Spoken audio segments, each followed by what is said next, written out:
And so spring is once again upon us, and that can mean only one thing. It's roebuck season. Now this is one of the favourite times of the year for me.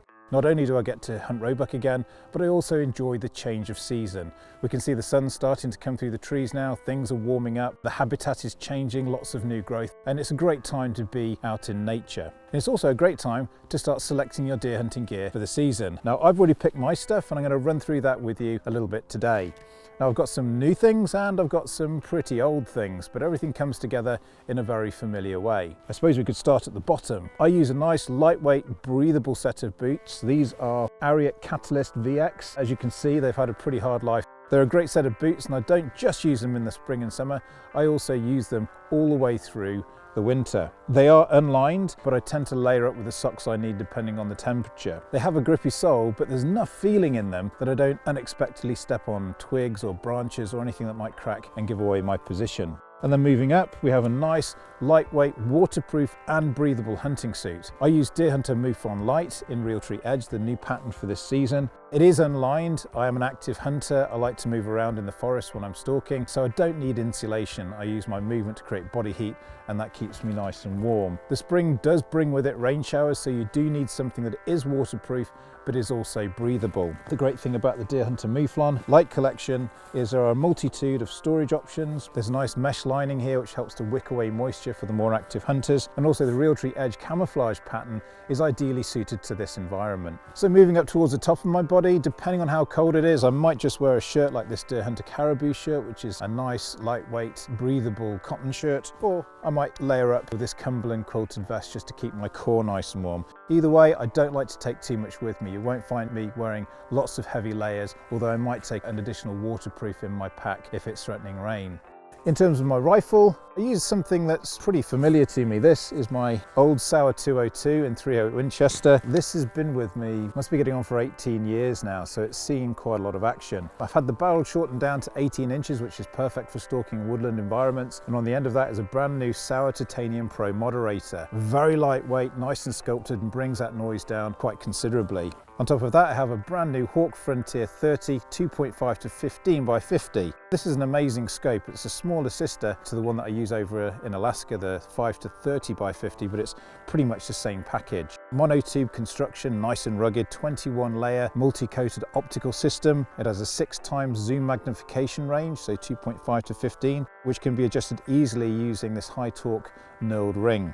It has low profile turrets, but underneath these, as you can see, they're target adjustable style and they can be re-zeroed. It has a rheostat adjustable illumination for its glass etched reticle, and that has 12 stages of brightness. It also has a side focus, so taking you anywhere from 25 yards up to infinity. I tend to leave that set on around 100 because that's ideally suited to this type of environment and the distances that I'll be shooting. So that is a pretty trusty bit of equipment topped with some fairly new accessories. Now I support that using these. Now for those of you who are regular followers of Team RTV, you'd have seen these quite a lot over the past 8 or so years. They're my Vanguard B62 shooting sticks.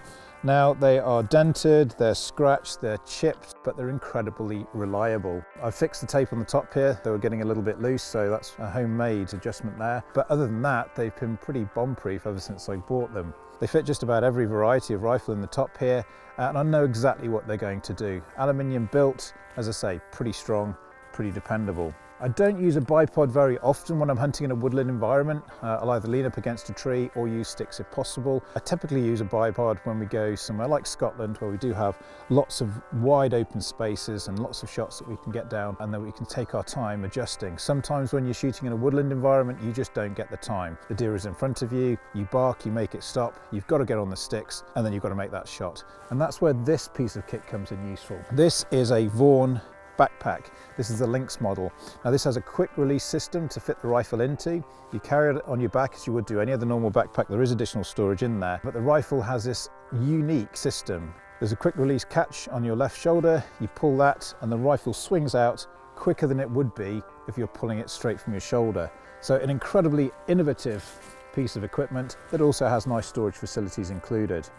So I have my rifle and I have my sticks, which are quickly deployed, and then we have this, the trusty boost low row call, and this is pretty irresistible to any roebuck as he approaches a rut. But these calls are also quite useful for just catching a deer's attention. The roebuck is quite an inquisitive animal, as are the does, and I've fetched just as many does in with this call as I have bucks. So always useful to have in your pocket, even at this time of the year. I know it's early season, but take it out and see if they start responding. You never know, you might be able to bring one in.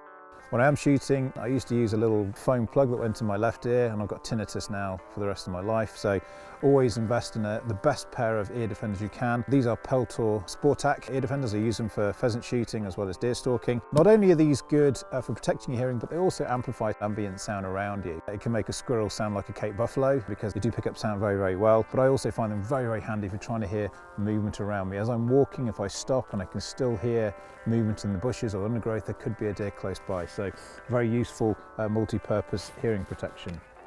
When I'm sitting in a high seat, I like something that's a little bit bigger, a 56mm objective lens. The Hawk Endurance is a good style of bino, pretty heavyweight for that. But this is a new Hawk Frontier EDX range of binoculars, and this is the 8x42 model. Nice, lightweight, compact, incredibly crisp image, perfect for walking around. I like to keep things lightweight, I like to stay maneuverable, and I don't want things weighing over me and pulling my shoulders down. So these binoculars not only are high performance, but they're also a nice lightweight and compact package. But we're not going to get anywhere without ammunition. I use Hornady Super Performance SSTs, 150 grains in .308 Winchester, and they bring down pretty much anything that the UK has to offer. The .308 is a good all-round caliber. It's great for bigger deer if you're going up to Scotland to shoot red deer, but it's just as capable on smaller deer such as muntjac and Chinese water deer or roebucks, provided you use the right ammunition, of course. Always go with something that your barrel likes, fire a few rounds through, see what group's best, but Sauer and Hornady seem to work really well together for me.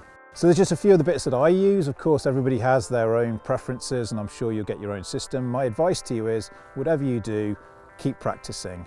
Keep shooting off sticks, get used to being able to take 100, 150 yard shots from sticks, but also give yourself the opportunity of making that insurance shot. So you might take a shot at a deer at 60 yards, it may not go according to plan, but a 150 yard shot might be the one that you're given to bring that animal down. It's all about familiarity. Spend a lot of time working with your equipment, a lot of time down at the range, a lot of time getting used to deploying your rifle, whether it be from a sling on your shoulder onto your sticks, or from one of these innovative new Vaughan Lynx backpacks. The more familiar you are, the more second nature that using this equipment is, the more likely you are to take advantage if a shot presents itself. Also get used to calling. There are various different calls that are available on the market. This is a Butelo, which everybody seems to know, but there's rosewood peeps and feeps and lots of different whistles. And give everything a go. In fact, take quite a few out with you, maybe take 2 or 3 different varieties. The guys at bestdeercall.co.uk have a huge range, and they're really experienced and can give you the right advice you need to pick the right model and also practice making those calls. And as you get in towards the rut, as you get in towards July and August time, when the bucks will start responding to calls, then hopefully you practice well enough that you're going to start bringing those in. So there we have it. There's just a few of the bits that I use this season. I'll be fascinated to hear what you guys are using, so please be sure to leave some comments below, and happy hunting.